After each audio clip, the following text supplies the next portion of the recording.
kamu organ-organ yang menyusun sistem reproduksi laki-laki dan perempuan? Oke, jika belum tahu, mari kita simak video ini sampai selesai. Nah, yang pertama kita akan membahas mengenai alat reproduksi pada laki-laki.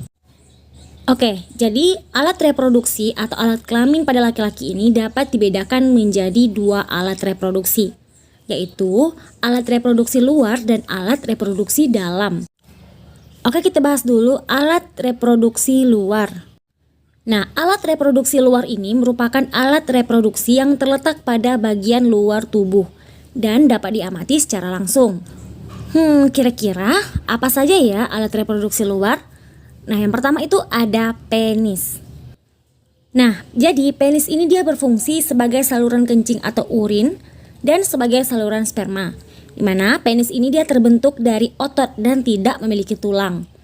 Nah, kemudian pada ujung penis ini terdapat struktur seperti lipatan kulit yang disebut kulup. Nah, jadi kulup inilah yang dipotong saat kamu melakukan sunatan. Baik, yang kedua ada skrotum. Nah, pada bagian dekat penis itu terdapat kantong yang terlihat seperti lipatan-lipatan kulit yang disebut dengan skrotum.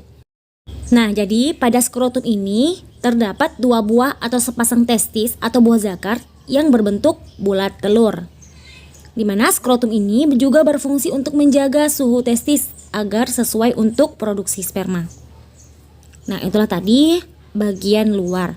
Kemudian kita masuk ke alat reproduksi laki-laki pada bagian dalam, di mana alat reproduksi dalam ini merupakan alat reproduksi yang terletak di bagian dalam tubuh dan tidak dapat diamati secara langsung.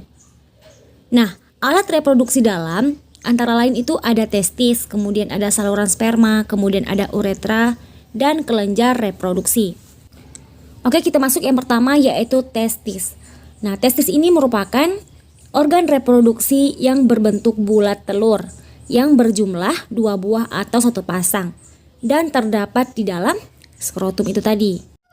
Nah, jadi pada saat laki-laki itu berusia 13-14 tahun, maka testis ini mulai memproduksi sperma atau sel kelamin jantan dan hormon testosteron. Apa itu sperma dan hormon testosteron? Nah, sperma merupakan sel tunggal yang mempunyai ekor dan kepala yang merupakan sel kelamin pada laki-laki.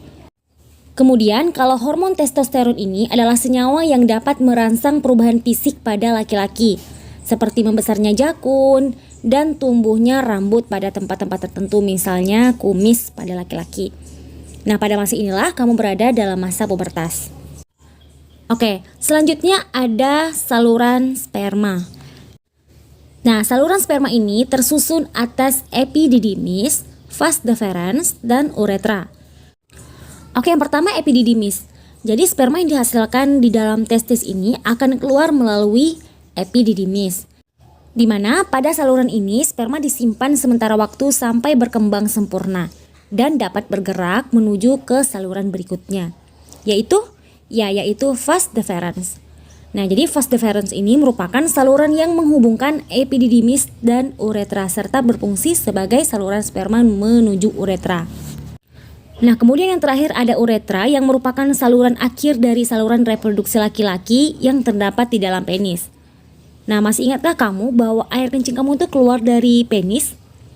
Nah, jadi uretra ini selain berfungsi sebagai keluarnya sperma atau air mani, itu juga berfungsi sebagai saluran keluarnya urin atau air kencing. Nah, jadi seperti itu. Selanjutnya kita masuk ke kelenjar reproduksi laki-laki. Nah, kelenjar reproduksi ini berfungsi untuk memproduksi getah atau cairan yang nantinya bercampur dengan sel sperma, yaitu menjadi cairan mani atau semen. Nah, kelenjar reproduksi pada laki-laki ini terdiri atas vesikula seminalis, kemudian ada kelenjar prostat, dan kelenjar Cowper. Oke, yang pertama vesikula seminalis. Nah, jadi kelenjar ini menghasilkan cairan yang bersifat basa atau alkali yang mengandung fruktosa atau gula monosakarida. Nah, kemudian mengandung hormon prostaglandin dan protein pembekuan. Oke, yang kedua ada kelenjar prostat, di mana kelenjar ini berfungsi untuk menghasilkan cairan keputih-putihan sedikit asam dengan pH 6,5 dan mengandung beberapa zat, yaitu yang pertama ada asam sitrat yang digunakan untuk menghasilkan energi atau ATP. Yang kedua beberapa enzim yaitu pepsinogen lisozim, dan amilase. Kemudian yang ketiga ada seminal plasmin, yaitu yang berfungsi sebagai antibiotik untuk membunuh bakteri dalam saluran reproduksi pria. Oke, yang ketiga ada kelenjar Cowper.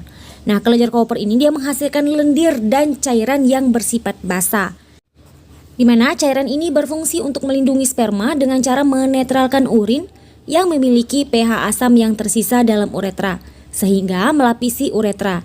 Nah, kemudian mengurangi sperma yang rusak selama ejakulasi. Nah, sperma yang dihasilkan di testis akan bercampur dengan getah-getah yang dihasilkan oleh kelenjar-kelenjar reproduksi, sehingga terbentuklah suatu suspensi atau campuran antara zat cair dan zat padat yang disebut dengan semen atau cairan mani. Baik, selanjutnya kita masuk ke penjelasan alat reproduksi pada wanita. Nah, jadi bukan hanya pada pria, pada wanita juga alat reproduksinya itu terdapat alat reproduksi luar dan alat reproduksi dalam. Nah, kita masuk ke alat reproduksi luar terlebih dahulu. Jadi alat reproduksi perempuan yang terletak di luar yaitu vulva dan labium. Di mana vulva ini merupakan suatu celah paling luar dari alat reproduksi wanita yang dibatasi oleh sepasang bibir, yaitu bibir kanan dan bibir kiri. Nah, kedua bibir ini disebut dengan labium. Nah, ke dalam pulpa bermuara dua saluran, yaitu saluran urin dan saluran reproduksi atau vagina. Nah, itulah penjelasan alat reproduksi luar. Nah, sekarang kita masuk ke alat reproduksi dalam. Nah, jadi alat reproduksi dalam perempuan ini antara lain yaitu ovarium dan saluran reproduksi. Nah, yang pertama itu ada ovarium, di mana ovarium atau indung telur merupakan organ reproduksi perempuan yang terletak di sebelah kiri dan kanan rongga perut bagian bawah.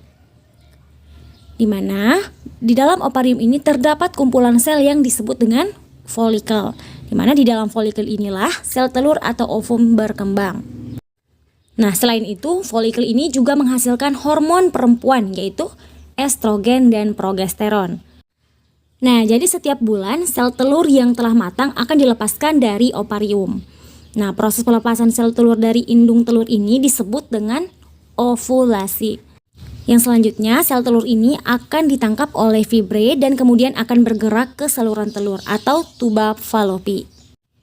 Oke, selanjutnya yang kedua adalah saluran reproduksi. Nah, jadi saluran reproduksi perempuan ini terdiri atas saluran telur atau tuba falopi, kemudian uterus dan vagina. Nah, kita masuk dulu ke saluran telur yaitu tuba falopi. Nah, jadi tuba falopi ini berjumlah sepasang yaitu kanan dan kiri yang memanjang ke arah samping dari uterus. Nah, panjang tuba falopi ini sekitaran 10 cm. Nah, jadi apa fungsinya? Nah, fungsinya ini adalah membawa sel telur dari infundibulum ke rahim. Nah, dari saluran telur inilah terjadi fertilisasi atau pembuahan. Nah, jadi setelah fertilisasi, saluran telur ini akan menyalurkan zigot atau hasil fertilisasi tadi menuju uterus atau rahim. Nah, selanjutnya kita masuk ke penjelasan rahim atau uterus, di mana rahim atau uterus ini merupakan organ yang memiliki dinding yang tebal, yang memiliki bentuk seperti buah pir yang terbalik. Nah, apa fungsi dari rahim? Jadi rahim ini berfungsi sebagai tempat perkembangan janin saat hamil. Nah, dinding rahim atau endometrium memiliki peranan dalam pembentukan plasenta. Apa itu plasenta? Plasenta ini merupakan organ yang menyuplai nutrisi yang dibutuhkan oleh bayi selama perkembangannya. Oke, yang terakhir yaitu vagina. Nah, vagina ini merupakan saluran yang menghubungkan lingkungan luar dengan rahim, di mana vagina ini tersusun atas otot-otot yang elastis yang dilapisi selaput membran yang disebut dengan selaput darah atau himen. Nah, jadi vagina ini berfungsi sebagai organ reproduksi pada wanita. Kemudian saluran untuk aliran darah menstruasi dari rahim dan jalan lahir bayi. Nah, jadi pada saat bayi akan lahir, terjadi kontraksi otot-otot pada dinding rahim. Kontraksi inilah yang menyebabkan bayi terdorong ke jalan lahir, yaitu vagina. Nah, inilah penjelasan tentang alat reproduksi wanita dan pria. Semoga bermanfaat. Assalamualaikum warahmatullahi wabarakatuh.